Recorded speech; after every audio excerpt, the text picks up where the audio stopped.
The Amazing World of Gumball is an iconic show that aired on Cartoon Network between 2011 and 2019. But from its 8-year run, we never got a dedicated line of figures. The closest thing we ever had was from McDonald's in 2018. And with a new season coming in 2025, I thought why not talk about what a real toy line for the show could look like. Now if a toy line was to happen, a company would need to produce it. And two companies come to mind, Jakks Pacific and Jazzwares.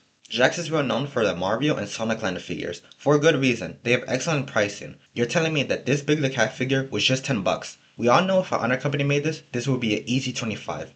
But for those $10, we get excellent paint, sculpt, and articulation. Another good example is from their Sonic 3 wave, the Super Sonic and Shadow 2-pack. It retailed for $30, lit up, had amazing articulation, well-applied paint, and a perfect sculpt, looking like it just came off the screen. Jakks overall is a great option for the toy line, but let's not disqualify Jazzwares just yet. Jazzwares is well known for the Pokemon line of toys, and for a good reason. They bring fan-favorite Pokemon into fans' hands for a great price with paint, sculpt, and articulation. A good example of this is the Charizard X figure. Just look at it. They completely nailed it for $20, being one of the best Charizard figures of late. But recently, they attained the FNAF license, and this is the real Star Child. At the New York Toy Fair, we were able to see prototypes of the line. And just for prototypes, you can see the amount of detail and care that this line has. And only for $10 for standard figures, you can't beat that. And we know from prior licenses such as Sonic and Minecraft, we can expect great care. Now with all the cards on the table, who do I think should have the license? And with careful consideration, I feel like Jazzwares should get it. I feel that Jazzwares will give the time and the effort that the line deserves. And I'm not saying Jakks wouldn't do that. We can see from the Sonic line that we get figures that we will ever respect, like Mephiles and Werehog. The thing is, from these highlights, there are shelves filled with boring variations of Sonic. It's no secret that Jakks has a horrible distribution with their Sonic line. The only thing that stores have to have in stock is Sonic. And that's not a bad thing per se, he is the main focus. The thing is, it's not 1 or 5 Sonics, it's more like 30 of the same Sonic. The problem comes from the cases. There'll be 5 Sonics and one of the other characters in each case, leading to scarcity. Which for any toy line, that'll be damaging, that fans won't be able to get the figures they want due to low supply. And that goes especially for the Amazing World of Gumball. This show is up there with the most popular cartoons from the 2010s. Kids that watched the show and grew up will be nostalgic for it, and not having the quantity for the demand ain't that good. Now I know someone will mention the Jack Simpsons line and that they had shelves pretty well stocked. Now, from personal experience, I have not seen any of the Simpsons line besides the plushies. I don't know if that's just my Targets and Walmarts that they're not restocking them, or someone at 2 a.m. goes and buys it all. I have no clue. With that all said, in the comments let me know which company would you prefer to see handle it, Jazzware or Jakks. Now that I've talked about for me why Jazzwares is the perfect fit for the toy line, let's take a look at how they can roll off the waves. I'm going to break it down the character selections from each wave and how this will cater to the majority of fans. I think the sweet spot will be 5 standard figures that could be found anywhere, and then 1 exclusive to Target, Walmart, or any other retailers. And playsets and deluxe figures will be sprinkled about. For wave 1 they will play it safe, we will 100% get Gumball, Darwin, Annalise, Nicole, and Richard as standard figures, and a 5-pack like Jakks did with their Simpsons wave. But the tricky part, what would be the exclusive? And my choice would be Jealousy as a woman exclusive. And I know that's odd, but I feel like in future lines there will be less sense for the inclusion, and I desperately want a figure of him. If you have any ideas that could fit into this wave, feel free to tell me in the comments. For wave 2, I feel we would get characters from the school, expanding the cast. From this way it would consist of Principal Brown, Lucy, Mr. Small, Penny in her shell as I feel like it's more recognizable, and Gumball from the photo episode.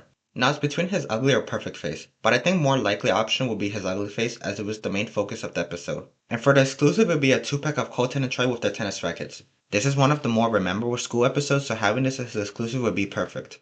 We can even have a playset of the classroom with an exclusive figure. It could be Gumball or Darwin, or any of the students, but if I have to choose it would be Terry. From the top of my head, most of her appearances are from the inside the school, so it makes sense. For wave 3 we will go back to the neighborhood and we'll get Mr. Robinson, Margaret Robinson, Donut Cup, Hot Dog Guy, and Sarah. Listen, I know people have certain feelings on her, due to some reasons, but at some point at this hypothetical, she was going to be included. Which ties to the exclusive Laserheart and the Smooch 2-pack. An honor exclusive would be the Waterson's House playset with an exclusive Richard in his underwear with the headphones, and a cassette when he gets pranked. The episode The Comic I feel is underrated, and seeing Gumball get mugged for a couple dollars is so scuffed that I can't help but love it. And for the playset, it'll be a neat callback to a classic episode. For wave 4, I would like to see a wave of villains and antagonists to Gumball. In this way we would need to see Daniel Leonard as a glow-in-the-dark figure. His episode was very memorable as he was not even real. He was just made up in the imagination of Gumball, Darwin, and Annalise. Another memorable villain is Rob. His whole backstory is great, and having a figure is something I always wanted. An honor classic is Sal Left Thumb, and he will come with a spoon as an accessory. Expanding from the Carton and Troy 2-pack, we will get Mr. Kreese. He's not really a villain per se, but come on, he looks like J.K. Simmons, who voices Omni-Man. so that counts for something, right? Are you sure? Day. Are you sure? Guess Are you sure? who's Are you sure? finally Are you sure? getting Are you sure? his Are you sure? powers? Are you sure? And lastly, for the standard figures, we will get Miss Parm, who is the most annoying animated character of all time. Second worst. Third, every time this lady shows up, I physically go into shock. That's why we need a figure of her, so I can smash it against the pavement. And as an exclusive, we will get a deluxe Bobber and his Omega I'm going to put you in the dirt form, when he was trying to be Gumball. And for the fifth and final wave I'm going to talk about, I would like to see a wave for more of the memorable characters. You know, Larry, Carrie, Tobias, Masami, and Susie. I know Susie will be the most difficult to turn into a figure, as she is a Shin, but I feel like it's possible to not make it look weird. Making the clothes fabric instead of molded on would make it look more accurate. And for this wave, we will have 3 exclusives. A Rocky Placer with the bus, a diorama set with animated Nicole and Yuki with 4 little minifigs of Gumball, Darwin, Annalise, and Masami in the gym. This has to be the most popular episode of Gumball. It has 74 million views on YouTube. That fight went crazy, and to have a diorama piece would be an easy top seller. And for the last of the exclusives, we can have Larry, at any of his jobs. But my personal favorite is the convenience store, for the single clip. She's missing. Oh, gosh. Go ahead. And this is the final wave I'm going to talk about, as this could go on forever, but I'd like to still mention some characters I would love to see turn into figures.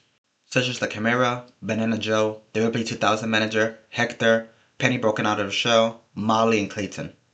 For playsets and exclusives, I would like to see when the parents hijack the school bus, when Gumball, Darwin, and Annalise turn into men, when the school gets infected with the happiness of joy, and Penny shape-shifting forms, and Penny shape-shifting